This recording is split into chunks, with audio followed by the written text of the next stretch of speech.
What's the worst thing a step-parent has ever done to you?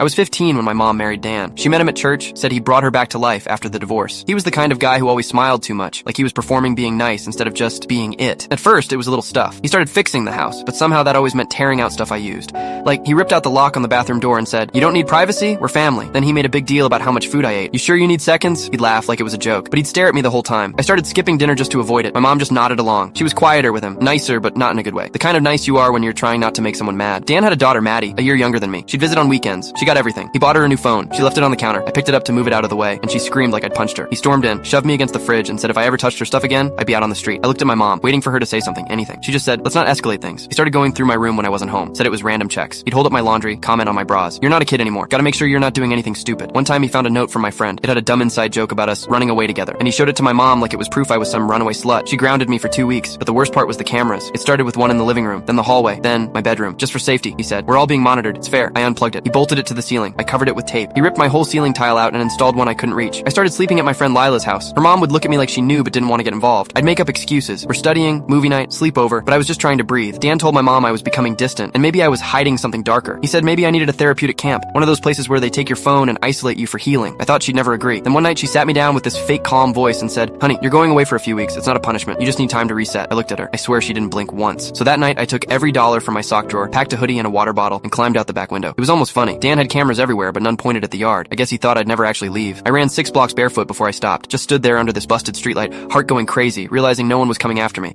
No headlights, no yelling, nothing. I turned around once, and that house, lights were still on, but no one was looking.